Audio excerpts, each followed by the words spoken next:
नमस्कार दोस्तों, आज हम आपके सामने प्रस्तुत हैं हिंदी का एक और वीडियो लेकर। और ये जो हमारा वीडियो है ये कई अर्थों में बहुत महत्वपूर्ण है और उसका कारण क्या है वो मैं आपको बताती हूँ। सबसे पहले तो ये है कि आज का जो ये वीडियो है ये आपके जिन भी परीक्षाओं में हिंदी व्याकरण आती है किसी भी तरीके से, ठीक है ना, तो ये उसके लिए महत्वपूर्ण है। क्योंकि इसमें हम जो सब्जेक्टिव और ऑब्जेक्टिव दोनों प्रकार के जो प्रश्न होते हैं, दोनों टाइप के जो क्वेश्चंस होते हैं वो दोनों डिस्कस करेंगे। ऑब्जेक्टिव टाइप मतलब कि जो आपके पास एमसीक्यूज आते हैं, ठीक है ना, आपको 4 विकल्प दिए हैं, आपको सही विकल्प चुनना है। एक तो वो इसमें इंक्लूडेड होंगे प्रश्न।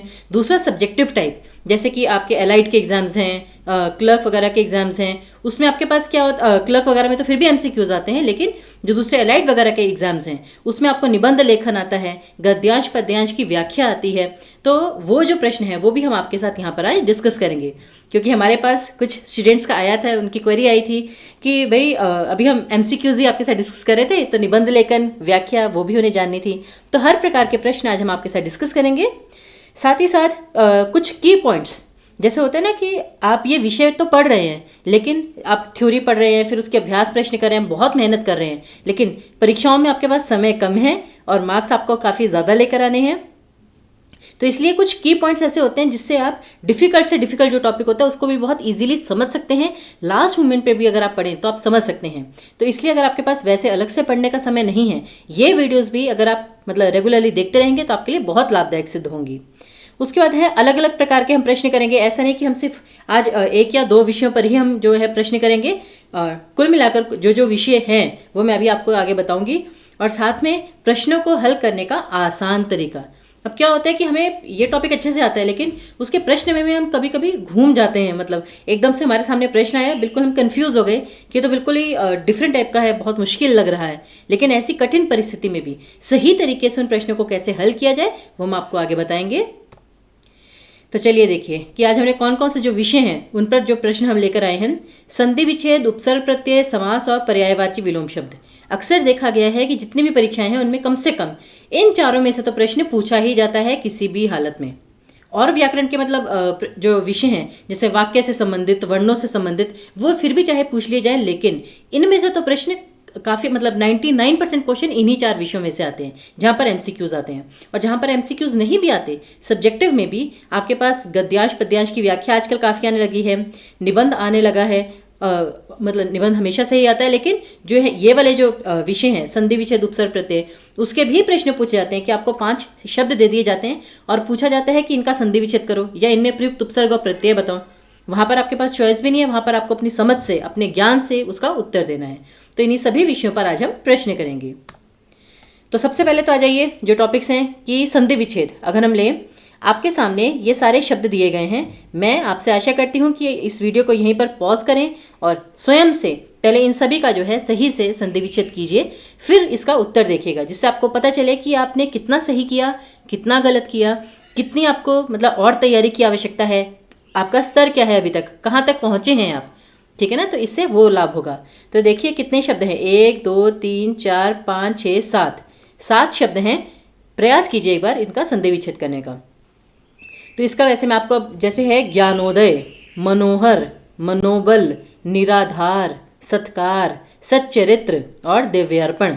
अब देखिए ज्ञानोदय, सबसे पहले तो आपको क्या करना है, जहाँ पर भी समास या संधि विच्छेद आ जाए, और इवन पर्यायवाची या विलोम शब्द भी, क्या होता है जब आपके पास एक बड़ा शब्द है, जिस क्या है कि अगर आपके पास कोई बड़ा शब्द आ रहा है तो कोशिश कीजिए, अगर आपके लिए वो नया शब्द है, उसको तोड़ने का प्रयास कीजिए। अगर आप उसको 2 या 3 भागों में तोड़ देते हैं तो आप उसके सही अर्थ तक अवश्य पहुंच जाएंगे। तो अब जैसे आपको पता है ज्ञानोदय, इसमें एक शब्द तो ज्ञान है ही है, इतना आपको पता चल गया। ज्ञान और ज्ञानोदय, उदय से संबंधित हो रहा है ये, तो इसलिए ज्ञान और उदय। अब ये ज्ञान तो यहाँ पर खत्म हो गया, लेकिन ऊ का ओ कैसे बन गया? तो जहाँ पर भी ओ की मात्रा आती है, और स्पेशली जब ऊ से बनी हो ओ की मात्रा, वहाँ पर गुण संधि होती है। तो इसलिए यहाँ पर आपको साफ पता चल गया ज्ञान जमा उदय, ज्ञानोदय। और जहाँ ऊ से ओ की मात्रा बने वहाँ पर गुण संधि आती है, मैंने आपको बता ही दिया। उसी प्रकार आता है मनोहर। अब कभी कभी जैसे हम आपको ट्रिक्स बताते हैं कि जहाँ पर ए या ओ की मात्रा है वहाँ पर हमेशा गुण संधि है, लेकिन इसका मतलब ये नहीं है कि मनोहर, मनोबल, इनमें भी ओ की मात्रा है तो यहाँ पर भी गुण संधि है। आंखें बंद करके आप लिख दें कि इसमें तो गुण संधि है, भाई नहीं। बात क्या है कि अब देखिए, जैसे है मनोहर, इसमें दो शब्द हैं, मन और हर। हर मतलब ये नहीं कि हर व्यक्ति, एवरी पर्सन। हर मतलब कि हरने वाला, उस चीज़ को चोरी कर लेने वाला, मतलब प्राप्त कर लेने वाला। तो मनोहर का मतलब क्या होता है? वैसे भी आपको अर्थ भी इसका पता होना चाहिए। मनोहर अर्थात मन को हर लेने वाला, जो आपका मन जीत ले। तो मन और हर, अब ना तो मन में कोई परिवर्तन आया ना हर में कोई परिवर्तन आया। ओ की मात्रा एक्स्ट्रा है, अलग से है ओ की मात्रा। तो ये कहाँ से आई? ये विसर्ग से आई। तो मनह जमा हर, तो इसमें विसर्ग संधि आएगी। उसी प्रकार मनोबल में भी वही चीज़ है। मन और बल, ये दोनों बिल्कुल भिन्न शब्द हैं, दोनों में कोई परिवर्तन नहीं हुआ, ना स्वरों में ना ही व्यंजन में कोई परिवर्तन हुआ। दैट मीन्स कि ना स्वर संधि है ना व्यंजन संधि है, तो डेफिनेटली आपकी विसर्ग संधि है। ये तरीका होता है इस प्रकार के प्रश्नों को हल करने का। फिर है जैसे निराधार। अब निराधार में कभी कभी स्टूडेंट्स कहते हैं नी और आधार, ऐसे नहीं, निर, ठीक है ना। और बल्कि निर तो उपसर्ग में आएगा, निही, निही जमा आधार। तो यहाँ पे निर आना चाहिए उपसर्ग में, संधि विच्छेद में वो निही होता है। तो निही जमा आधार। तो एक बार इसके उत्तर देखिए। ज्ञान जमा उदय, ज्ञानोदय। मनह जमा हर, मनोहर। मनह जमा बल, मनोबल। निही जमा आधार, निराधार। अब सत्कार, अब इसमें क्या है, त तो आधा है ही है, तो इसलिए त के नीचे तो हलंत आएगा ही आएगा। हलंत का मतलब होता है कि वो व्यंजन बिना किसी स्वर के है, आधा है वो। तो सत्य जमाकार, सत्कार, ये आपकी व्यंजन संधि है। फिर सत्य जमा चरित्र। अब जैसे ये सच्चरित्र, तो यहाँ पे त का च बन जाता है व्यंजन संधि में, ठीक है ना, परिवर्तन होके। तो सत्य जमा चरित्र, सच्चरित्र। और देव्यर्पण, अब ये वाला जो शब्द है और इस प्रकार के कई अन्य शब्द हैं, यहाँ पर स्टूडेंट्स गलती करते हैं। देव्यर्पण में उन्हें लगता है कि भाई इसमें तो मैम ने कहा था कि दो अलग अलग वर्ड ढूंढने हैं, तो जैसे देव्यर्पण में साफ पता चल रहा है, एक है देव और एक है अर्पण। लेकिन यहाँ पे देव नहीं है, यहाँ पर देवी है। क्यों? क्योंकि अर्पण तो एज इट इज रहेगा, उसमें कोई डाउट नहीं है, ठीक है ना। लेकिन अब ये जो वो है वो य कैसे बना? देवी और देव और अर्पण, अगर देव अ पे खत्म हो रहा है, अर्पण अ से स्टार्ट हो रहा है, तो अ और अ मिलकर तो आ बनाते हैं, दीर्घ स्वर संधि, तब वो तो देवार्पण हो जाता। लेकिन यहाँ पे देवार्पण नहीं है, यहाँ पे देव्यर्पण है। तो य कब बनता है? जब अ आ ई के साथ मिलते हैं। तो इसलिए वहां से हमें पता चला, क्योंकि इर्पण तो आएगा नहीं शब्द कोई, अर्पण शब्द तो सही है, लेकिन देव की जगह देवी आएगा। तो यहां से आप समझ सकते हैं, देवार्पण होता तब देव जमा अर्पण होता, लेकिन देव्यर्पण है, दैट मीन्स देवी जमा अर्पण, ई की मात्रा आएगी तभी जाकर य बनेगा, और ये होती है आपकी यण संधि। तो ये देखिए, पहले वाले में आपका ओ की मात्रा का यहाँ पे गुण संधि थी, इन तीनों में आपकी विसर्ग संधि थी, इसमें और इसमें आपकी व्यंजन संधि थी, और अंत वाले में आपकी यण संधि थी। तो ये कुछ ऐसे प्रश्न जो हैं ये हम अभी फटाफट सॉल्व करेंगे। उसी प्रकार अब आते हैं उपसर्ग और प्रत्यय पर। इसके भी प्रश्न आपने देखा होगा अक्सर आते हैं। तो सबसे पहले तो आपके सामने ये 6 शब्द हैं, इन 6 शब्दों में प्रयुक्त उपसर्ग आपको बताना है, प्रत्यय नहीं, केवल उपसर्ग। तो इन 6 शब्दों में प्रयुक्त उपसर्ग कौन कौन सा है ये आप ज़रा समझने का प्रयास कीजिए। तो फिर वही चीज़, मैं तो यही आशा करूँगी, यहाँ पे वीडियो पॉज करेंगे, पहले खुद से सॉल्व करेंगे, फिर आंसर देखेंगे। लेकिन हम यहाँ पर प्रारंभ कर रहे हैं। जैसे निर्वलंब, निर्वलंब में अवलंब होता है, अवलंब। अवलंब एक मूल शब्द है, और अवलंब अगर इसमें से हटा दिया जाए तो अव, ये तो पूरा का पूरा है, लेकिन अ भी है स्वर, यानी कि अ जो है वो र के साथ छिपा हुआ है। तो अगर र में से अ निकाल दिया जाए तो क्या बचेगा? निर। र के नीचे हलंत, र आधा बचेगा, क्योंकि इसमें से स्वर तो निकल ही गया। तो इसने निर जमा अवलंब, तो इसमें उपसर्ग कौन सा हुआ? निर। जैसे होता है ना निर्जन, निर्बल, तो निर, सभी में न को छोटी की मात्रा और र के नीचे हलंत। फिर आता है निश्चल, निश्चल, निष्कर्म, निष्पाप, जिसमें आधा श आता है। जैसे निष्पाप में आधा श षटकोण वाला आता है, निश्चल में श शलगम वाला है आधा श। यहाँ पर स्टूडेंट सबसे बड़ी गलती क्या करते हैं, वो संधि विच्छेद और उपसर्ग प्रत्यय में कंफ्यूज हो जाते हैं। निश्चल देखते उन्हें लगता है भाई इसमें तो निही जमा छल है, और सीधे सीधे इसमें निही आपका उपसर्ग है, जबकि ये गलत है। उपसर्ग प्रत्यय और संधि में अंतर है। उपसर्ग प्रत्यय में क्या होता है कि जो मूल शब्द है, जो जैसे अवलंब, निरवलंब में अवलंब मूल शब्द था, निश्चल में छल जो है वो आपका मूल शब्द है, और इसमें जो निस उपसर्ग है बेसिकली। तो उपसर्ग प्रत्यय क्या होता है कि मूल शब्द को छोड़कर जो भी शब्द बचा वो उपसर्ग या प्रत्यय हो जाता है। लेकिन संधि में क्या होता है, एक अलग ही शब्द होता है, जब वो दूसरे शब्द से मिलता है तो स्वर और व्यंजनों में कुछ विकार आ जाता है, परिवर्तन आ जाता है। तो उसमें कंफ्यूज मत होइएगा। तो निश्चल, निष्काम, निष्पाप, इन सभी में है तो ये श, लेकिन एक्चुअली ये व्यंजन संधि के कारण थोड़ा सा निस उपसर्ग है इसमें। न को छोटी की मात्रा और स, आधा स, तो वो जो आधा स जब छ से मिलेगा तो वो श बन जाएगा। ये चीज़ याद रखिएगा।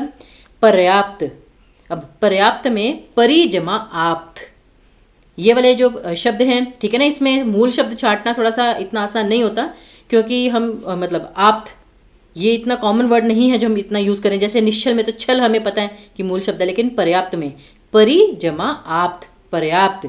और ऐसा भी नहीं, कुछ शब्दों में संधि विच्छेद भी होता है और उपसर्ग भी होता है, जैसे कि निश्चल में था व्यंजन संधि का था, उसी प्रकार यहाँ पे यण संधि का उदाहरण है परि जमा आप्त, तो ई और अ मिलकर य बन गए, तो परि जमा आप्त। और तो इसमें उपसर्ग कौन सा आएगा, परि, और आप्त जो है, ठीक है ना, वो आपका मूल शब्द आएगा। फिर आता है सुगंध। अब जैसे सुगंध दुर्गंध, तो दुर उपसर्ग हुआ, उसी प्रकार सु उपसर्ग हुआ। और गंध जो है, गंध मतलब महक, अब वो अच्छी महक है या बुरी महक है, अच्छी महक है तो सुगंध और बुरी गंध है तो दुर्गंध, तो इसलिए सु इसमें उपसर्ग है। फिर परोपकार, पर जमा उपकार, तो पर यानी कि दूसरों पर जो उपकार किया गया है, पर जैसे होता है परदेश यानी कि दूसरा देश, तो इसलिए इसमें पर उपसर्ग है। और अथाह, अथाह में आह आपका मूल शब्द नहीं है, थाह मूल शब्द है। था मतलब जिसकी गहराई का आप पता लगा सके, जैसे कहते हैं ना कि मैं तुमसे अथाह प्रेम करता हूँ, यानी कि मतलब इतना गहरा प्रेम जिसकी गहराई आप नाप ही नहीं सकते। जैसे इस समुद्र की थाह नहीं ली जा सकती, ये अथाह समुद्र है। थाह मतलब जिसकी गहराई नापी जा सके, तो इसमें अ उपसर्ग है, अथ उपसर्ग नहीं है। तो देखिए सही उत्तर क्या था, इसमें निर, ये जो हलंत होता है इस पर बहुत ध्यान दीजिएगा, क्योंकि अगर र पूरा होगा तो शब्द ही बदल जाएगा। तो इसलिए निर, फिर ये जो आधा श जो में था निश का, मैंने आपको बताया निस उपसर्ग आएगा उसमें। इसमें परि उपसर्ग, परि जमा आप्त, सुगंध में सु उपसर्ग, परोपकार में पर उपसर्ग, और अथाह में अ उपसर्ग। आई होप ये उपसर्ग वाले प्रश्न आपको क्लियर हैं। आगे देखिए, अब यहाँ पर आपके पास 7 शब्द हैं। इन 7 शब्दों में आपको प्रत्यय छांटना है। अभी उपसर्ग वाले प्रश्न थे, ये प्रत्यय वाले प्रश्न हैं। इन सभी शब्दों में आपको प्रत्यय छांटना है साथ ही साथ। अब उपसर्ग के तो इतने प्रकार नहीं होते, लेकिन जो प्रत्यय होते हैं उनके 2 मुख्य प्रकार होते हैं, कृत प्रत्यय और तद्धित प्रत्यय। जिनको नहीं पता मैं बता देती हूँ। कृत प्रत्यय, जैसे कृत नाम से ही स्पष्ट है, क्रिया से संबंधित है। तो जो क्रिया शब्द हैं, जब क्रिया शब्दों के पीछे प्रत्यय लगकर नया शब्द बनता है वो कृत प्रत्यय कहलाते हैं। और जब संज्ञा, सर्वनाम या विशेषण के पीछे प्रत्यय लगता है तब वो तद्धित प्रत्यय कहलाते हैं। कभी कभी स्टूडेंट्स को कन्फ्यूजन क्या हो जाती है कृत और तद्धित प्रत्यय में, कि प्रत्यय लगने के बाद वो शब्द जो है वो क्रिया बनना चाहिए। ऐसा नहीं, अगर कोई सिंपल क्रिया शब्द है उसके साथ अगर प्रत्यय लग रहा है तब वो कृत प्रत्यय होगा, बनने के बाद की हम बात नहीं कर रहे हैं। तो अब जैसे है मलिन, मलिन का मतलब होता है मैला, और मतलब कि मल युक्त है वो चीज़। मल का मतलब होता है वेस्ट मटेरियल, तो मल जमा ईन, तो इसमें ईन प्रत्यय है, बड़ी की मात्रा। फिर उछलता, अब इसमें उछल जो है, ठीक है ना। अब कुछ स्टूडेंट्स को लगता है कि मैम उछल में तो जो छल है वो भी मूल शब्द हो सकता है, क्योंकि इसका भी अपना एक अर्थ है। अब ऐसे अर्थ तो आप किसी का भी निकालते रहिए, ठीक है ना, लेकिन जो ये है उछल, उछलता का मतलब कूदना, उछलना, तो इसमें उछल जो है वो आपका मूल शब्द है और ता प्रत्यय है। तो कभी कभी क्या होता है कि आप सही प्रत्यय कैसे पहचानते हैं, आप इस शब्द को ना बोल के देखिए, जैसे कि उछलता, उछलते, उछलो, तो इन सभी में कॉमन क्या था, उछल। तो ये आपका एक क्रिया शब्द था, तो ये जो उछल है वो मूल शब्द है और ता प्रत्यय है। फिर आता है चक्रधर, चक्रधर चक्र को धारण करने वाला, तो इसमें चक्र जो है वो मूल शब्द है और धर जो है चक्र को धारण करने वाला वो आपका प्रत्यय है। फिर है बैठक, अब इसमें मोस्टली स्टूडेंट्स कहाँ गलती करते हैं कि बैठ जो है वो तो मूल शब्द है, कहेंगे भैया तो बहुत ईजी है, और क जो है वो प्रत्यय है, जबकि ये गलत है। बैठक, अक की ध्वनि आ रही है। हिंदी भाषा की खासियत आप सबको पता है ना, विशेषता, कि जो बोला जाता है ध्वनि, उच्चारण जो है वो सबसे महत्वपूर्ण होता है, लिखने से भी महत्वपूर्ण, लिखा भी उच्चारण के आधार पर ही जाता है। तो इसलिए बैठक में बैठ मूल शब्द है और अक प्रत्यय है, क प्रत्यय नहीं है। सिमिलरली गायक में अब यहाँ पर स्टूडेंट्स को लगता है कि भाई इसमें जो है गा जो है, ठीक है ना, वो आपका मूल शब्द है और यक प्रत्यय है, जबकि गायक में, ठीक है ना, जैसे वो गाया, ठीक है ना, तो गाया जो है वो आपका मूल शब्द है और अक प्रत्यय है इसमें भी। फिर झगड़ालू, अब इसमें झगड़ा जो है वो मूल शब्द है और आलू प्रत्यय है, लू प्रत्यय नहीं है कि झगड़ा तो मूल शब्द हो गया तो लू प्रत्यय नहीं, आलू प्रत्यय, झगड़ालू, कृपालू, ठीक है ना। फिर है बुढ़ापा में अब इसमें बूढ़ नहीं, बूढ़ा, जैसे बूढ़ा, बूढ़ी, ठीक है ना, तो बूढ़ा जो है वो मूल शब्द है और पा प्रत्यय है, तो ये आप ध्यान रखिए। तो ये देखिए इनका सही। और इसमें अब जो मल था, मल मतलब वेस्ट मटेरियल, तो किसी पदार्थ का नाम है, पदार्थवाचक संज्ञा, तो इसलिए ये आपका संज्ञा शब्द था। संज्ञा के साथ प्रत्यय जुड़ा तो इसलिए ये आपका तद्धित प्रत्यय है। उछल, हम कहते हैं वो उछल रहा है, तो उछलना एक क्रिया है, तो क्रिया के साथ प्रत्यय लगा तो वो कृत प्रत्यय हुआ। चक्र संज्ञा शब्द है तो तद्धित प्रत्यय, बैठ क्रिया है तो कृत प्रत्यय, गाना क्रिया है तो कृत प्रत्यय, झगड़ा वो झगड़ा कर रहा है, ठीक है ना, झगड़ा हो रहा है तो झगड़ा एक क्रिया शब्द है तो कृत प्रत्यय, और बूढ़ा एक जातिवाचक संज्ञा या विशेषण भी हो सकता है, जातिवाचक संज्ञा भी, डिपेंड करता है वाक्य में किस प्रकार से प्रयुक्त हुआ है, तो वो तद्धित प्रत्यय। तो इसलिए संज्ञा सर्वनाम विशेषण के साथ जो प्रत्यय लगे हैं वो तद्धित प्रत्यय, क्रिया के साथ जो शब्द लगे हैं वो आपके कृत प्रत्यय। तो ये था आपका उपसर्ग प्रत्यय का जज। आगे देखिए समास के प्रश्न। अब देखिए, अब आपके पास यहाँ पर फिर से 7 शब्द हैं, फटाफट इनमें प्रयुक्त जो है वो समास की पहचान कीजिए। और समास में भी सबसे महत्वपूर्ण क्या होता है, समास विग्रह, कि समास विग्रह, समास और उपसर्ग प्रत्यय संधि में अंतर क्या होता है, संधि विच्छेद में 2 शब्द मिलते हैं और दोनों के मिलने से कुछ परिवर्तन आता है, लेकिन समास की खासियत ये है, समास में जब 2 शब्द मिलते हैं तो दोनों शब्दों की अपनी अपनी आइडेंटिटी रहती है, शब्द बदलते नहीं हैं। अब जैसे है हरिहर, प्रतिमास, असभ्य, नवयुग, नवनिर्माण, नवरत्न, जैसे नवनिर्माण, नव अलग शब्द है, निर्माण अलग शब्द है, दोनों की अपनी अपनी आइडेंटिटी बनी हुई है, कुछ एक्स्ट्रा नहीं है। अब जैसे मनोबल में मन और बल अपनी अपनी आइडेंटिटी बनाए हुए थे, लेकिन ओ अलग से एडिड था, तो वो कहाँ से आया था, वो संधि से आया था, तो इसलिए, लेकिन यहाँ पर ऐसा नहीं होता। तो समास में और हो सकता है कि एक शब्द में संधि विच्छेद भी हो, समास भी हो, ये भी है, ठीक है ना। तो अब ये जो 7 शब्द हैं इनका आपको समास ढूंढना है, फटाफट अपने एंड पर ही ढूंढेंगे, मैं आशा करती हूँ, लेकिन मैं यहाँ पर उत्तर बता रही हूँ जिससे आपका ज़्यादा समय ना ले पाऊँ। हरिहर, अब हरिहर वैसे तो आप समझ रहे होंगे, हरि और हर, हरि जो है वो विष्णु जी के लिए प्रयुक्त होता है, हर हर महादेव, हर जो है वो महादेव शिवजी जी के लिए प्रयुक्त होता है, तो हरि और हर यानी कि विष्णु जी और शिवजी जी, यहाँ पे द्वंद्व समास है। कभी कभी स्टूडेंट्स इसका मतलब ही नहीं समझ पाते हैं, हरिहर। फिर प्रतिमास, अब कभी कभी क्या है कि अव्ययी भाव समास अगर आप पढ़ेंगे तो उसमें आप देखेंगे बहुत सारे शब्द हैं जिनके आगे प्रति लगा है, प्रतिदिन, प्रतिमास, प्रतिफल, लेकिन क्या है कि अव्ययी भाव समास का ना आपको अर्थ समझना होगा। देखिए अव्ययी भाव समास नाम से ही स्पष्ट है कि उसमें अव्यय का भाव है, अव्ययी भाव, और अव्यय का मतलब क्या होता है, एक ऐसा शब्द जो लिंग वचन कारक किसी भी आधार पर किसी भी परिस्थिति में ना बदले, अपरिवर्तनशीलता ही अव्यय की मुख्य विशेषता होती है। तो अब जैसे क्या है, प्रतिलिपि, एक शब्द है प्रतिलिपि यानी कि लिपि की लिपि, लेकिन उसको हम बहुवचन में परिवर्तित कर सकते हैं, प्रतिलिपियाँ, लेकिन जो प्रतिमास है या प्रतिदिन, प्रतिदिन को या प्रतिमास को हम वचन लिंग किसी के भी आधार पर बदल नहीं सकते। वहाँ से हमें पता चलता है कि इसमें अव्ययी भाव समास है। और ये क्या है, प्रतिमास मतलब हर मास, ये इसका समास विग्रह होगा।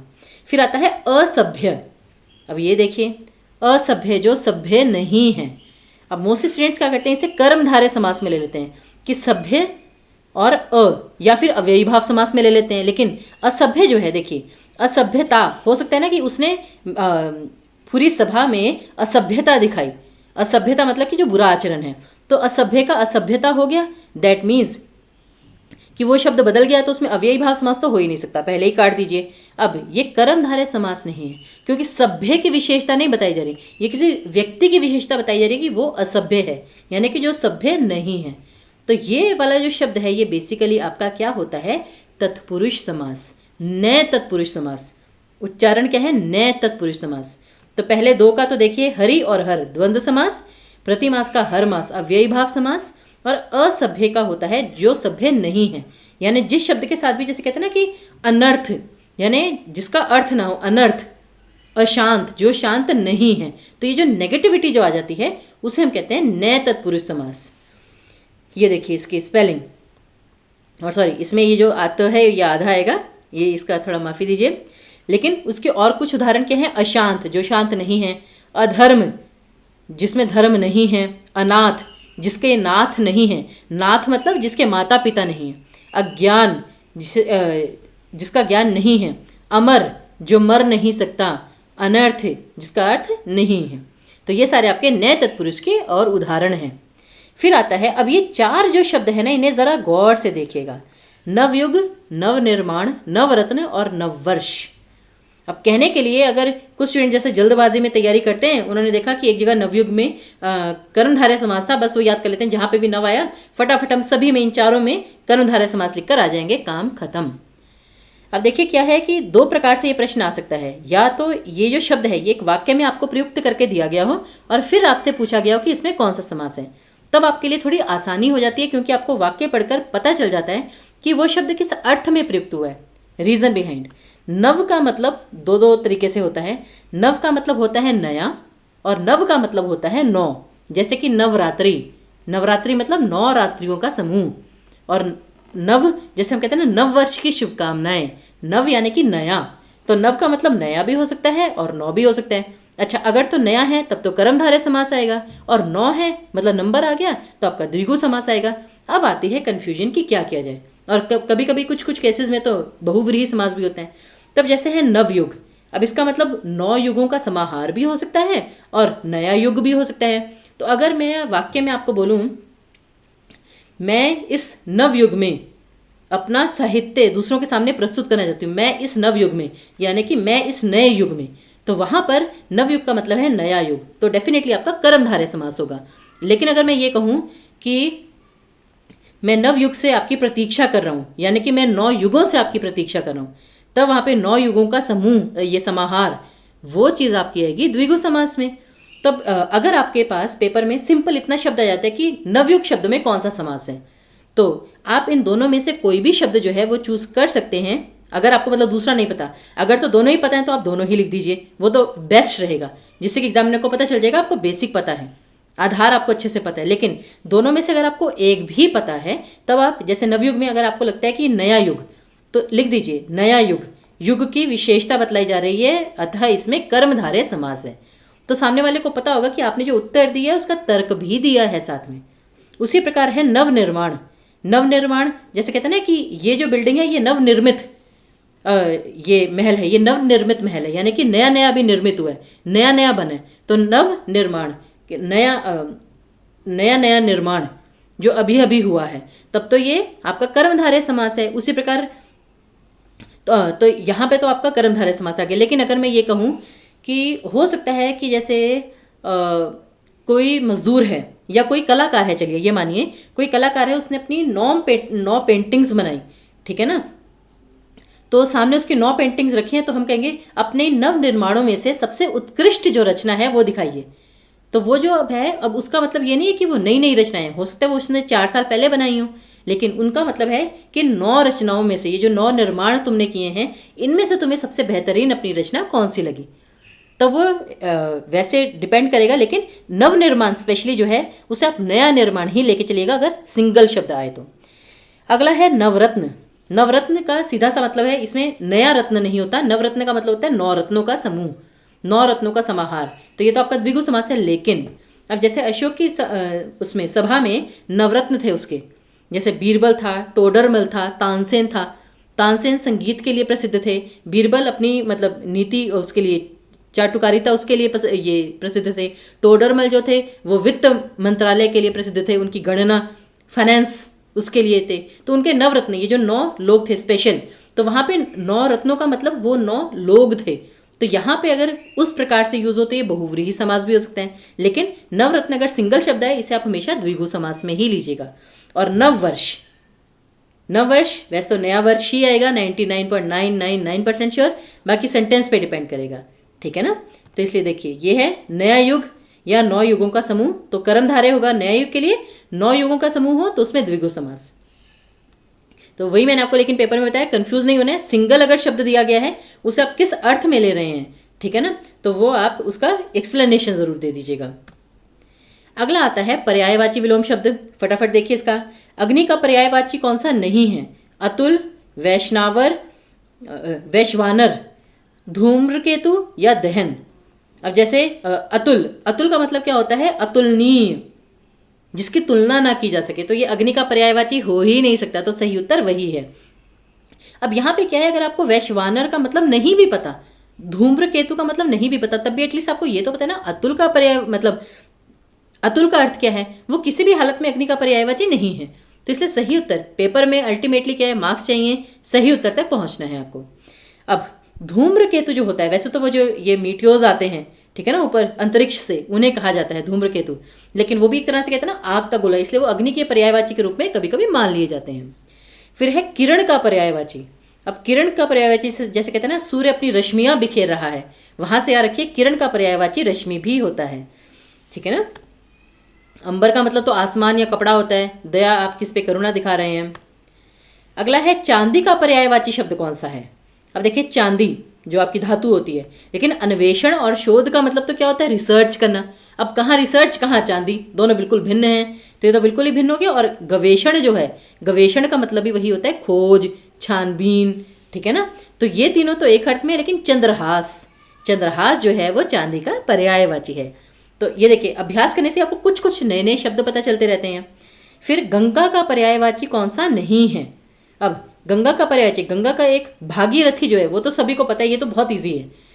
सुरसरिता, सुरसरिता ये याद रखिए, ये भी गंगा का पर्यायवाची है। भागीरथ, अब क्या होता है, स्टूडेंट्स को लगता है भाई भागीरथ या भगीरथ जो है वो तो वो थे जो गंगा को धरती पर लेके आए थे, लेकिन ये इसका पर्यायवाची नहीं है, जबकि ऐसा नहीं, उसे भागीरथ भी बोला जाता है। लेकिन यदुनंदन, यदुनंदन जो है वो तो डेफिनेटली गंगा का पर्यायवाची नहीं है। क्यों? नंदन का मतलब क्या होता है, पुत्र। और यदु, यदु कौन थे, ये जो यादव, यदुवंश, और यदुवंशी कौन थे, श्री कृष्ण। तो यदु वंश के पुत्र, तो ये आपके श्री कृष्ण के लिए इसका प्रयोग होता है। तो ये आपका श्री कृष्ण का पर्यायवाची है, तो याद रखिएगा। फिर अमृत का पर्यायवाची कौन सा है। तो अब देखिए जैसे अनीकिनी, रसाल, वैसे रसाल इतना डिफिकल्ट नहीं है, रसाल का मतलब आम होता है, याद रखिएगा, क्योंकि आम के पर्यायवाची भी आ जाते हैं। सुरभोग, अब देखिए जैसे सुर सरिता, गंगा, गंगा मतलब पवित्र, अमृत, वहाँ से याद रखिए कि सुरभोग, भोग लगाना मतलब उसको चखना, तो यानी कि अमृत को जैसे चखना, तो वही अमृत। तो अमृत का पर्यायवाची जो है वैसे वो सुरभोग है, मैं आपको बता दूं। और रसाल और पिक बंधु, पिक बंधु और रसाल ये दोनों ही आम के पर्यायवाची हैं। आम, मैंगो, जो आम हम फल खाते हैं, आम्र, ये दोनों उसी के पर्यायवाची हैं। और अनीकिनी क्या होता है, अनीकिनी, आपने महाभारत अगर देखी हो तो आपको पता होगा कि जो श्री कृष्ण थे उन्होंने कौरवों को, ठीक है ना, अपनी अक्षुणी सेना दी थी। अक्षुणी सेना जो थी वो एक कैलकुलेशन थी कि उसमें इतने घोड़े, इतने हाथी, इतने सैनिक, वो सब होते हैं। तो वो जो अक्षुणी सेना थी उसका 10वां भाग, अक्षुणी सेना का 10वां भाग जो है उसे अनीकिनी कहा जाता है। तो ये एक ऐसा शब्द है। फिर कृपा का पर्यायवाची कौन सा नहीं है। अब मैं कहता ना, मैं तुम पे कृपा कर रही हूँ, या मैं तुम या मुझ पर कृपा करें, मुझ पर मतलब कि दया दिखाएं, कृपा करें, मैं आपसे अनुग्रह करता हूँ, आपकी अनुकंपा हम पे बनी रहे। तो ये सारे जो हैं ये कृपा के पर्यायवाची हैं, लेकिन इंदीवर नहीं। इंदीवर कृपा का पर्यायवाची नहीं है। इंदीवर का मतलब होता है नीला कमल, याद रखिए, नीले कमल को, नील कमल को इंदीवर कहा जाता है। ये एक नया शब्द है, इसे याद रखिएगा। अब विलोम शब्द, इन चारों में सम्मुख का विलोम शब्द छांटना है, मौखिक का, उपमान का और उद्धत का। तो सम्मुख, सम्मुख का मतलब क्या होता है, सामने, कोई आपके सामने है, और अगर कोई आपके सामने है तो उसका विलोम शब्द क्या होगा, जो आपके पीछे है। अब उन्मुख, उन्मुख का मतलब क्या होता है कि आपका मुख उस ओर है, तो वो तो सम्मुख का एक तरह से पर्यायवाची ही हो गया, तो ये तो आपका सही हो ही नहीं सकता। प्रमुख का मतलब क्या होता है, विशेष, इसका मुख से कोई संबंध नहीं है, ठीक है ना, तो ये तो बिल्कुल। अधिमुख, अधिमुख का मतलब क्या होता है, आपका ये फोरहेड या दिमाग या सर, ठीक है ना, तो अधिमुख ये आपका आ गया ब्रेन के लिए, माथे के लिए, सर के लिए, तो ये भी नहीं। विमुख, कि आप अपने लक्ष्य से विमुख हो गए, पथ विमुख, लक्ष्य विमुख, कि आपने सर घुमा लिया, तो यानी जो आपके पीछे रह गया, तो इसलिए सम्मुख का विलोम शब्द आएगा विमुख। उसी प्रकार मौखिक, अब मौखिक का, ठीक है ना, मौखिक का मतलब कथित ही होता है कि जो बोला जाए, मुंह से बोला जाए। अब मौखिक का पठित नहीं आएगा, मौखिक का आएगा लिखित। एक तो वो जो बोला जाए और दूसरा जो लिखा जाए, तो मौखिक का विलोम शब्द आएगा लिखित। और उपमान, उपमान आपने ये उपमा अलंकार में पढ़ा होगा। उपमान होता है कि जिससे तुलना की जा रही है। अब जैसे है चंद्रमुख, तो यानी मुख की, चेहरे की तुलना चांद से की जा रही है। तो इसमें चांद क्या है? चांद उपमान है जिससे तुलना की जाए।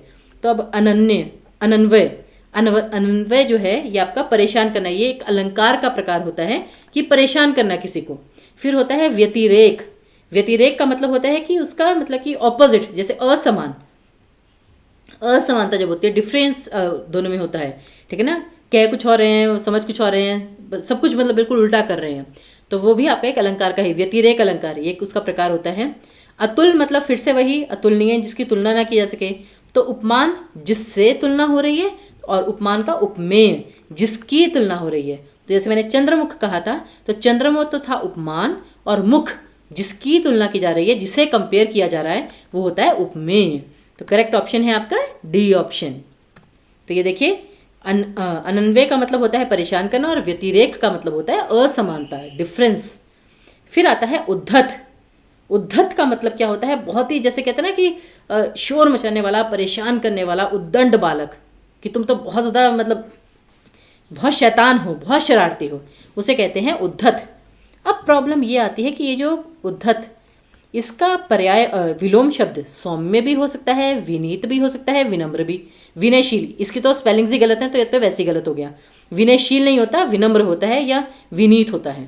अब प्रॉब्लम ये है कि ए, बी और डी, सौम्य, विनीत और विनम्र, तीनों का मतलब एक ही है, तीनों एक दूसरे के समानार्थी हैं। तो अब कैसे इसका सही उत्तर चुना जाए? तो इसमें आपको याद होगा, मैंने बताया था शब्दों का संबंध। जैसे अंधेरे का उजाला, अंधकार का प्रकाश, जबकि अंधेरा और अंधकार दोनों का मतलब एक ही है। उसी प्रकार क्या होता है, उद्धत का आएगा विनीत, उद्धत का विनीत। तो जैसे सौम्य का आता है उग्र, ये देखिए, और विनम्र का आता है उद्दंड। तो अगर उद्दंड होता तो विनम्र आता, उग्र होता तो सौम्य आता, लेकिन अगर उद्धत है तो विनीत आएगा। तो ये चीज़, जो ये शब्दों का जो संबंध होता है, ये वाला जो क्वेश्चन होता है, इस टाइप के ये डिफिकल्ट होते हैं, क्योंकि इसमें सौम्य, विनीत और विनम्र का एक ही अर्थ था। उसमें से फिर सबसे बेहतर विकल्प चुनना वो बहुत मुश्किल हो जाता है। ये उसका तरीका है। चलिए, ये तो थे आपके एमसीक्यूज। अब बचती हैं दो चीज़ें। एक तो मैं अभी पद्यांश की जो व्याख्या उसके बारे में थोड़ी सी आपसे चर्चा करूंगी, और फिर निबंध लेखन के बारे में, फिर हमारा ये वीडियो समाप्त हो जाएगा। तो अब जैसे ये आपके सामने छोटी सी कविता है, इस पर आपको इसकी व्याख्या लिखनी है। व्याख्या का स्टूडेंट्स इसके लिए काफ़ी कंफ्यूज रहते हैं, मैम इसके स्टेप्स बताइए, क्या करें क्या ना करें। देखिए, स्टेप्स इतने मायने नहीं रखते, मेन है कि आप उसकी व्याख्या कितने अच्छे से कर पा रहे हैं। स्टेप्स नहीं, आज सिंपल व्याख्या लिखी आ जाएगी, लेकिन फिर भी स्टेप्स क्या होते हैं देखिए। सबसे पहले लिखा जाता है प्रसंग। प्रसंग में आप सिर्फ 2 पंक्तियों में ये बताते हैं कि अल्टीमेटली इस पूरे पद्यांश में या गद्यांश है तो इस पूरे गद्यांश का मतलब में क्या पढ़ाने जा रहे हैं। आप ये मान के चलिए, आप एक टीचर हैं और आप स्टूडेंट्स को मतलब इंट्रोडक्शन दे रहे हैं कि बच्चों, आज इस कविता में हम इस चीज़ के बारे में पढ़ेंगे, ये चीज़ एक्सप्लेन की गई है। सिर्फ 2 पंक्तियों में आपको प्रसंग लिखना होता है। फिर आपको लिखनी होती है व्याख्या। इस पूरी कविता को अच्छे से मतलब कि डिटेल में बताना कि आपने इसे पढ़ा तो आपने क्या समझा, किस अर्थ में समझा, वो क्यों समझा, इसमें कवि क्या कहना चाह रहा है, सामने क्या अर्थ है, पीछे छिपा हुआ क्या अर्थ है, क्या संदेश देना चाह रहे हैं, वो सारा आपका व्याख्या में आता है। और फिर आता है आपका भावार्थ। भावार्थ या सारांश, कुछ भी, उसका मतलब क्या होता है, 2 या 3 पंक्तियों में या 4 पंक्तियों में बताना कि अल्टीमेटली जो आपने इतनी व्याख्या की उसका जिस्ट क्या निकला, कि हमें क्या करना चाहिए। फिर वो चीज़ ये आ जाती है कि हमें क्या करना चाहिए। प्रसंग होता है कि हम क्या पढ़ रहे हैं, बेसिकली क्या हम पढ़ने जा रहे हैं, लेकिन भाव में भावार्थ या ये उसमें सारांश में हम अल्टीमेटली निष्कर्ष निकालते हैं बेसिकली, कि ये जो पूरी व्याख्या की इससे हम किस निष्कर्ष पर पहुँचे, रिजल्ट क्या निकला, कि हमें अपने जीवन में इस चीज़ को, भाषा को बहुत महत्व देना चाहिए, सही से बोलना चाहिए और बड़ों का सम्मान, मतलब इस प्रकार से एक निष्कर्ष। और फिर आता है, अगर ये तो हुए कंपल्सरी स्टेप, प्रसंग, व्याख्या और आपका सारांश भैया भावार्थ। लेकिन उसके बाद भी आप अगर मार्क्स गेन करना चाहते हैं तो विशेष लिख सकते हैं। विशेष में आपके 3-4 पॉइंट्स, 2 पॉइंट्स, 4 पॉइंट्स, 5 पॉइंट्स, कितने भी पॉइंट्स हो सकते हैं, जैसे कि पोयम में एक तो मेन क्या होता है, काव्य रस का पॉइंट आप डाल सकते हैं। अगर आपको काव्य रस पता है कि इस दी गई कविता में कौन सा काव्य रस है। काव्य गुण या काव्य दोष जो होते हैं, बहुत छोटा सा टॉपिक है, अगर आप पढ़ना चाहें उससे आप अपने 2 पॉइंट बना सकते हैं, मार्क्स आपको 1-2 एक्स्ट्रा मिल जाएंगे उससे। फिर अलंकार अगर कोई दिया गया है वो आप लिखिए। भाषा कैसी है, सामासिक भाषा है, तत्सम भाषा से अलंकृत किया गया है, ठीक है ना। और ये क्या होता है कि कभी कभी मैं सेशंस ले रही थी, आज भी मैंने सेशन लिया था, तब मैंने देखा कि स्टूडेंट्स को जब हम निबंध लिख रहे थे उसमें ना उनको ये तो पता है कि जैसे बेरोजगारी की समस्या है उसके बारे में निबंध लिखने के उसमें उन्हें विचार तो हैं, उनके पास थॉट्स तो हैं कि हाँ बेरोजगारी में हमें ये लिखना है, ये लिखना है, लेकिन उन्हें कुछ शब्दों का जो बहुत सिंपल वर्ड्स इंग्लिश के होते हैं उनकी हिंदी ही नहीं पता। अब जैसे है प्राइवेटाइजेशन को आप सोचते रह जाते हैं कि भाई इसमें हम हिंदी क्या लिखें, उनको यही नहीं पता। ये सबसे बड़ी समस्या होती है। तो इसलिए हिंदी को आप छोटा मोटा मत समझिए, उसमें भी आपके मार्क्स कट सकते हैं। तो अभ्यास बहुत आवश्यक है। वो हम आगे करते हैं, जैसे कि प्राइवेटाइजेशन को निजीकरण कहते हैं, इंडस्ट्रियलाइजेशन को औद्योगिकरण कहते हैं। तो वो सब आपको चीज़ें पता होनी चाहिए। तब जैसे अब यहाँ पर कोशिश कीजिए, बात सीधी थी पर एक बार भाषा के चक्कर में ज़रा टेढ़ी फंस गई। उसे पाने की कोशिश में भाषा को उल्टा पलटा, तोड़ा मरोड़ा, घुमाया फिराया कि बात या तो बने या फिर भाषा से बाहर आए, लेकिन इससे भाषा के साथ साथ बात और भी पेचीदा होती चली गई। ये अब आपकी एक जो पोएम है। अब इसमें आपको फिर वही सोचिए कि कौन से 3-4 पॉइंट्स हैं जो आपको मतलब कुछ दिख रहे हैं। क्या कोई ऐसा अलंकार है जो आपको लग रहा है कि इसमें कुछ ज़्यादा ही अलंकार यूज़ हुआ है? तो ऐसा तो इसमें कुछ अलंकार वगैरह नहीं है। अच्छा, तुक भी नहीं मिला हुआ है, जैसे कहते हैं राइमिंग कि ये बार पे ख़त्म हो रहा है, ये में, गई, में, पलटा, मरोड़ा, फिराया, कोई ऐसा तुक नहीं बन रहा, कोई राइम नहीं बन रही। तो इसलिए ये आपका मुक्तक काव्य है। मुक्तक काव्य क्या होता है? जिसमें कोई ऐसे लय ना बने, मतलब गायकी की तरह वो चीज़ ना हो, ठीक है ना। उसी प्रकार फिर अब इसमें क्या है कि जो भाषा है वो बहुत सरल है, लेकिन अब इसमें क्या है, अगर जिनको काव्य रस का ज्ञान है ज़रा सोच के देखिए कि इसमें काव्य रस कौन सा है। काव्य रस में रौद्र रस आता है, वीर रस आता है, श्रृंगार रस आता है, करुण रस आता है, भक्ति रस आता है, वात्सल्य रस आता है, विभत्स रस आता है। इन पंक्तियों में कौन सा रस है, यहाँ पर प्रॉब्लम आएगी। ये थोड़ी सी कन्फ्यूजिंग है। पोएम आप ये मत सोचिएगा पोएम छोटी है तो आसान होगी, कभी कभी बल्कि जो छोटी पोएम होती है वो मुश्किल हो जाती है, और बड़ी पोएम क्योंकि वो ज़्यादा लिखा हुआ है तो ज़्यादा समझने को मिलता है आपको, तो वो समझना आसान हो जाता है। तो यहाँ पर आप अगर थोड़ा सा समझेंगे तो आपको पता चलेगा कि मतलब बात बहुत सीधी थी, लेकिन मतलब कि उसे इतना तोड़ा मरोड़ा ना कि मतलब उससे सही से कह नहीं पाए, मतलब उस चीज़ का खेद है, दुख है, टेंशन है, ठीक है ना। तो वो सब जो फीलिंग्स होती हैं वो आपकी करुण रस में आती हैं। तो यहाँ पे बेसिकली इसके 3-4 जो स्पेशल पॉइंट्स हैं मैं आपको बताऊँ। एक तो ये आपका मुक्तक काव्य है, कोई राइम नहीं है। प्रसाद गुण है इसमें, अच्छा करुण रस है, ये मैं आपको बता चुकी हूँ। अब गुण, काव्य गुण 3 प्रकार के होते हैं, ओज गुण, प्रसाद गुण और माधुर्य गुण। माधुर्य गुण जैसे नाम से स्पष्ट है, मधुर मधुर कि जैसे यहाँ पे प्रेम की बात हो रही हो या बहुत अच्छे से बहुत अच्छी बातें की गई हों। ओज गुण ओज गुण जो होता है, ओजस्वी, यानी जहाँ पे गुस्सा आए, वीरता आए, ठीक है ना, क्रोध, मतलब उस तरीके से ओज, जहाँ पे मतलब एग्रेसिवनेस हो वहाँ पे ओज गुण। प्रसाद गुण का मतलब क्या होता है? प्रसाद गुण का मतलब होता है जहाँ पर भाषा बहुत सरल हो और जो लिखी है उसे 2 सेकंड में हम समझ लें, बहुत ही सरल भाषा हो। तो यहाँ पर देखिए ये जो पूरी कविता है इसमें कोई ऐसा एक भी शब्द है जो आपको ना पता हो, बहुत ही साधारण सी भाषा है जो कि पढ़ते ही समझ में आ गई, इसलिए यहाँ पर प्रसाद गुण है, ठीक है ना। ये चीज़ होती है। तो अगर आप ये मतलब विशेष में, और मैं कहती हूँ विशेष आप मत लिखिए इन सभी पॉइंट्स को, अगर आपको ज़्यादा मीनिंग नहीं समझ में आ रहा तो, और व्याख्या आपको लग रहा है कि आप बहुत छोटे लिख पाएंगे, तो इन सभी को व्याख्या का ही पाठ बना के लिख दीजिए कि दी गई पंक्तियों में प्रसाद गुण है, भाषा बहुत ही सरल है और इस कारण से पढ़ते ही समझ में आ गई। तो ये पंक्तियाँ प्रसाद गुण से ओतप्रोत हैं। ओतप्रोत होना मतलब भरा होना। उसी प्रकार करुण रस से सुसज्जित, इन पंक्तियों में कवि कहना चाहते हैं कि, तो ये इस प्रकार से भी इसका आरंभ कर सकते हैं व्याख्या का कि करुण रस से अलंकृत मतलब सजी हुई इन पंक्तियों में। तो काव्य जो होता है वो अलंकृत होता है चीज़ों से, बहुत सारी चीज़ों से। तो ऐसे ऐसे अभी जब आप आगे अभ्यास करेंगे, जिन्होंने हमारा कोर्स लिया हुआ है उन्हें पता है, हमने प्रीवियस ईयर के बहुत सारे जो हैं कविताएं और गद्यांश उनकी व्याख्या की हुई है, डिटेल में आपको बताया हुआ है।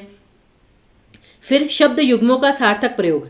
शब्द युग्म कौन से होते हैं? शब्दों का जोड़ा, जैसे कि उल्टा पलटा, फिर साथ साथ, तोरा मरोरा, घुमाया फिराया, ये सारे शब्द युग्म में हैं जो एक साथ प्रयुक्त होते हैं।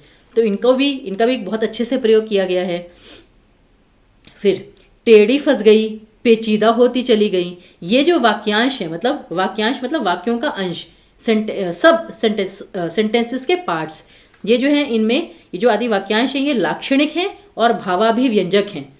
भावाभिव्यंजक मतलब कि भावों, मतलब जिनमें भाव भी भरे हुए हैं, और जो व्यंजक का मतलब क्या होते हैं, ये शब्द शक्ति में आता है एक्चुअली। बेसिकली ये लाक्षणिक और भावाभिव्यंजक वगैरह कि लाक्षणिक तो होता है कि हम कहना कुछ चाह रहे हैं और मतलब जो हम कहना चाह रहे हैं उसके लक्षण इसमें दिखाई दे रहे हैं। तो बेसिकली क्या है कि होता है ना कभी कभी कि हम अपना प्रेम अपने माता पिता को समझाना चाहते हैं कि हम अपने माता पिता से कितना प्रेम करते हैं, लेकिन हमें ऐसा लगता है कि ऐसा ना हो कि हम अपने माता पिता से अपना प्रेम व्यक्त करें और उन्हें लगे कि बच्चे तो हमारे प्रेम को एहसान समझ रहे हैं। तो हम अपने माता पिता से कभी कभी सरल बात भी नहीं कह पाते, घुमा फिरा के बात करने की कोशिश करते हैं।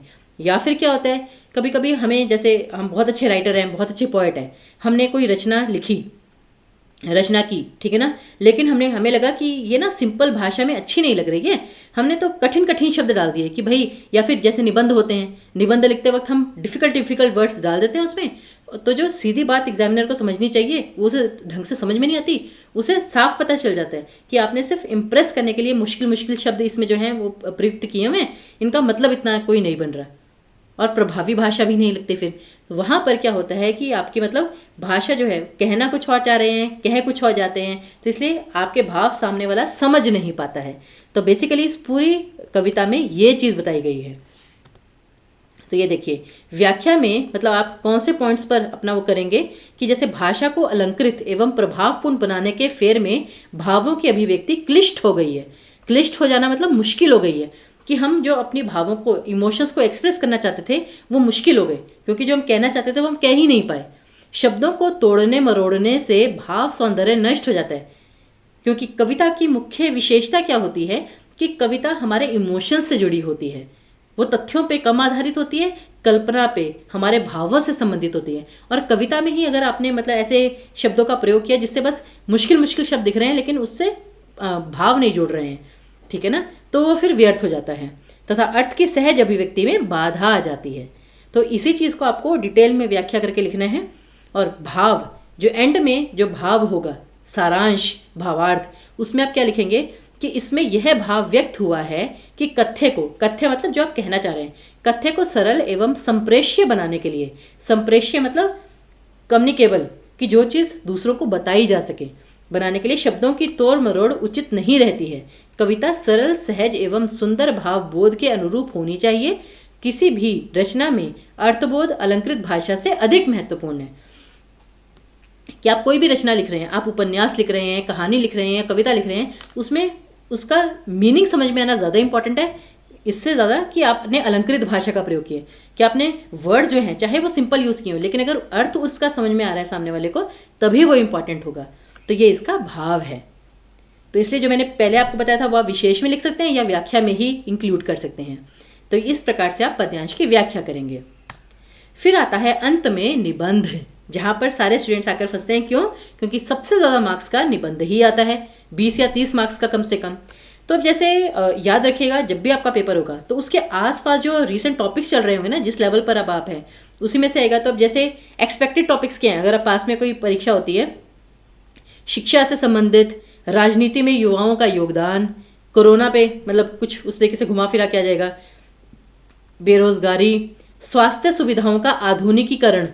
अब जैसे कोरोना में हुआ था तो स्वास्थ्य सुविधाएं कहीं पे सही थी, कहीं पे नहीं थी, और आधुनिकीकरण में कि भारत जो है वो पहले पिछड़ा हुआ था इस चीज़ में, लेकिन अब उसने बहुत प्रगति की है। कोरोना के जैसी महामारी के समय में उसने किस प्रकार से वैक्सीन स्वयं से बनाई, अपने देश में निर्मित की और दूसरे देशों को निर्यात भी की। तो उसमें स्वास्थ्य सुविधाओं का आधुनिकीकरण है कि हमारे पास अब ऐसे उपकरण हैं, ऐसे मतलब कि शिक्षा, उसमें शिक्षा भी जोड़ सकते हैं कि ऐसी शिक्षा अब विद्यार्थियों को दी जा रही है जिससे कि वो विज्ञान के क्षेत्र में और ज़्यादा बेहतर तरीके से शोध कर सकें, अन्वेषण कर सकें और बेहतर जो स्वास्थ्य सुविधाएं हैं वो प्रदान कर सकें भविष्य में भी। तो क्या होता है कि ये जो जितने भी टॉपिक्स होते हैं निबंध में, आप ना जैसे ये स्वास्थ्य सुविधाओं का आधुनिकीकरण, इसमें आप शिक्षा को भी ले आए, इसमें आप बेरोजगारी को भी ले आए, इसमें आप कोरोना को भी ले आए।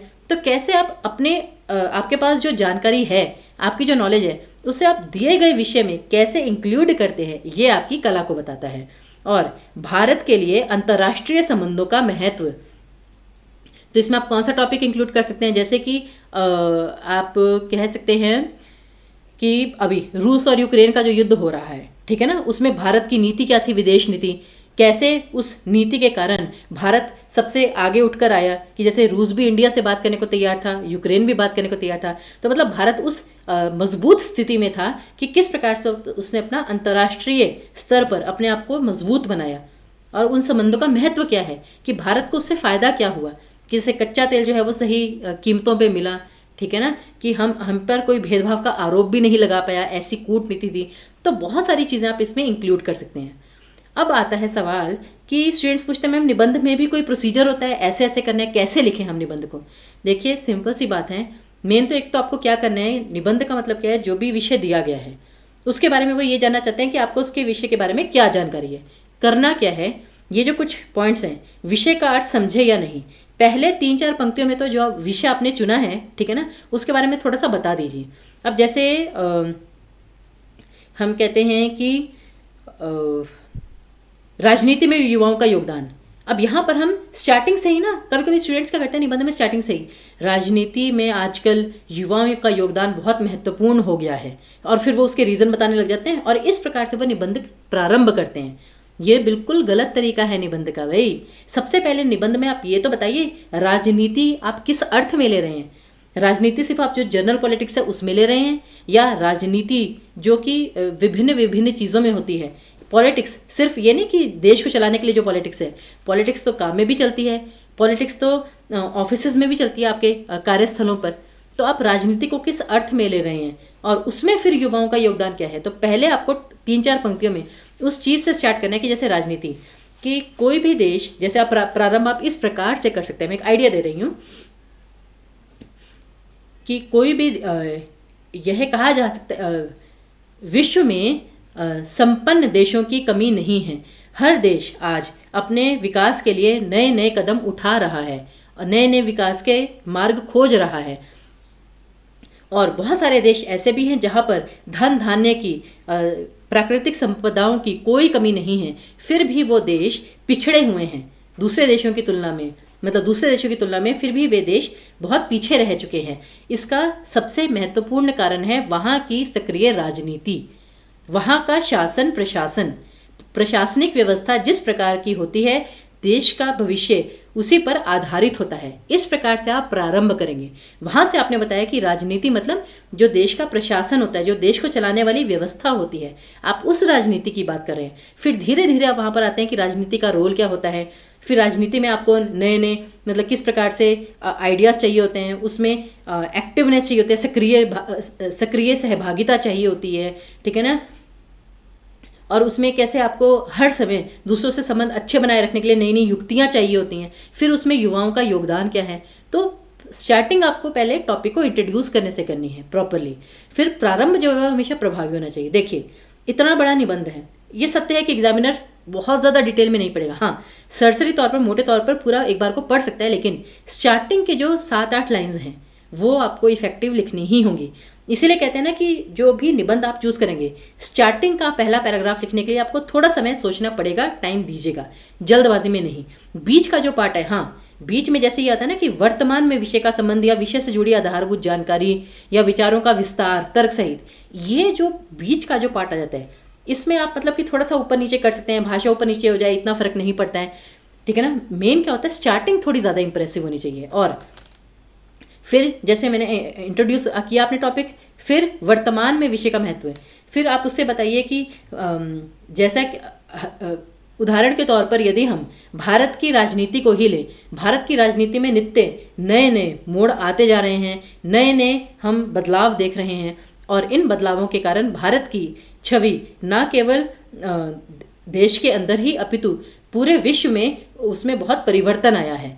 अब आपने ना कोई एक पक्ष नहीं लिया, आपने कहा परिवर्तन है, अब वो परिवर्तन सकारात्मक है या नकारात्मक है, छवि अच्छी हुई है बुरी हुई है, किस हद तक हुई है, ये ओपन एंडेड रखिए, जिससे कि आपका जो मतलब निबंध है वो थोड़ा और आगे बढ़े, कि फिर आप बताएं कि हाँ अब वो ये मतलब बदली है, अब वो कैसे बदली है, पॉजिटिव वे में बदली है या नेगेटिव वे में, और कैसे कैसे आप ये कैसे कह सकते हैं, वो तर्क सहित फिर आप उसे और आगे बढ़ा सकते हैं जानकारियों से। मतलब जैसे कि इंडिया ने जो है कोरोना की जो वैक्सीन है पूरे विश्व में सबसे पहले ला के दी, और उसको उसका प्रचार करने में, उसका प्रसार करने में, उसके लिए संसाधन उपलब्ध करवाने में राजनीति का कितना योगदान था। ये जो हमारे राजनेता थे वो उसमें कितने सफल हुए, कितने विफल हुए, उन्हें क्या करना चाहिए था, क्या उन्होंने किया, कहाँ कमी रह गई, वो सब आप फिर बीच में बता सकते हैं। तो इस प्रकार से करके उसकी जो जानकारी, और कोई आपसे नहीं कह रहा कि मतलब उसके अगेंस्ट बोलिए या उसके मतलब पक्ष में बोलिए या विपक्ष में बोलिए, आप कोई भी चीज़ चुनिए लेकिन उसके लिए तर्क ज़रूर दीजिए।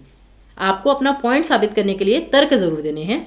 और उसके बाद कोई रिसेंट अगर घटनाएं हुई हैं या जानकारी आपके पास फिगर्स हैं वो तो बेस्ट है, वो भी ज़रूर दीजिए बीच में। और एंड में आपको निष्कर्ष ज़रूर बताना है कि अल्टीमेटली ये जो आपने निबंध लिखा, इससे आपको मतलब लगता है कि ये जो समस्या है या ये जो चीज़ है इसमें और क्या और चीज़ हो सकती है। क्योंकि हो सकता है कि बहुत कोई अच्छे टॉपिक पर निबंध लिखने को आ जाए जिसमें कि सिर्फ आप अच्छा अच्छा ही लिख रहे हैं, लेकिन जो अच्छा होता है उसे और बेहतर बनाने के लिए आपके क्या सुझाव हैं, उसमें और क्या मतलब गुंजाइश है अच्छा होने की, वो भी। और ये चीज़ सही कदम है, इसमें आगे हमें ऐसे ही बढ़ते रहना है, और हमें अपने युवाओं को इसके लिए प्रोत्साहित करना है, हमें अपनी संस्थाओं को इसके लिए प्रोत्साहित करना है। तो वो चीज़ समाधान या सही कदम या सुझाव ये ज़रूर आना चाहिए निष्कर्ष में एंडिंग करते हुए। याद रखिए, उससे क्या होता है, पता चलता है कि जैसे जिस पोस्ट के लिए आप सभी मतलब कंपटीशन एग्जाम्स के लिए तैयारी कर रहे हैं, तो वो पता चलता है कि काम करने ऑप्टिमिस्टिक लोग आ रहे हैं जो कि कुछ विचार रखते हैं। ऐसा नहीं कि आप सिर्फ किताबी कीड़े बुक वॉर्म है कि बस आपने निबंध जो है फटाफट लिखा काम खत्म। नीचे आपने अपने सुझाव भी दिए कि आपकी थिंकिंग एबिलिटी, वहाँ पे थिंकिंग एबिलिटी आपकी चेक हो रही है। तो इस प्रकार से आप अपना निबंध लिखेंगे। चलिए, तो फिर इसी के साथ ये वाला वीडियो मैं यहीं पर समाप्त करती हूँ, क्योंकि मैं जानती हूँ थोड़ा लंबा हो गया, लेकिन ये सभी, क्योंकि जितने भी कंपटीशन एग्जाम्स हैं ये वीडियो सभी के लिए महत्वपूर्ण होगा। ऑब्जेक्टिव और सब्जेक्टिव दोनों टाइप के जो हैं क्वेश्चन आज हमने किए।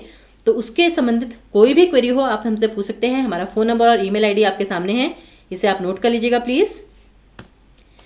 तो चलिए, अब आपके साथ हमने बहुत सारे प्रश्न हल तो कर लिए, लेकिन अब आपके लिए मैं कार्य छोड़कर जा रही हूँ। ये छोटा सा गद्यांश है, प्रयास कीजिएगा, चाहे मतलब कि हमें भेजिए ना भेजिए, लेकिन अपने स्तर पर प्रयास ज़रूर कीजिए कि अगर ये गद्यांश आपके सामने दिया गया है और आपको इसकी व्याख्या करनी है तो आप कैसे करेंगे, इसमें विशेष क्या लिख सकते हैं, इसका भावार्थ कितना लिख पा रहे हैं। और अगर आप हमें भेजना चाहते हैं तो हमारी ईमेल आईडी भी यहाँ पर है, ज़रूर लिखिए। और जैसे मेरा नाम है ईशा, तो आप लिख सकते हैं कि हमने हिंदी का गद्यांश की व्याख्या लिखी है, आप कृपया करके मतलब कि हम चाहते हैं कि इसका हमें थोड़ा फीडबैक दीजिए। आप ये मुझे मेल कर सकते हैं, बिल्कुल कर सकते हैं, ठीक है ना। तो ये मैं आपके लिए काम छोड़कर जा रही हूँ, क्योंकि मोस्ट स्टूडेंट्स की ये भी क्वेरी रहती है कि मैम कोई अच्छा सा गद्यांश बताइए, ठीक है ना, जिसकी हम व्याख्या कर सकें। तो इसके लिए मैंने आपको ये दिया है काम। तो तब तक के लिए फिर मैं इस सेशन को यहीं पर समाप्त करती हूँ। आपका बहुत बहुत धन्यवाद कि आपने इतना सारा समय, अपना कीमती समय हमें दिया। और ये भी मैं आशा करती हूँ कि आप आगे भी हमारे साथ इसी प्रकार से जुड़े रहेंगे। आपकी परीक्षाओं के लिए आपको बहुत बहुत शुभकामनाएं।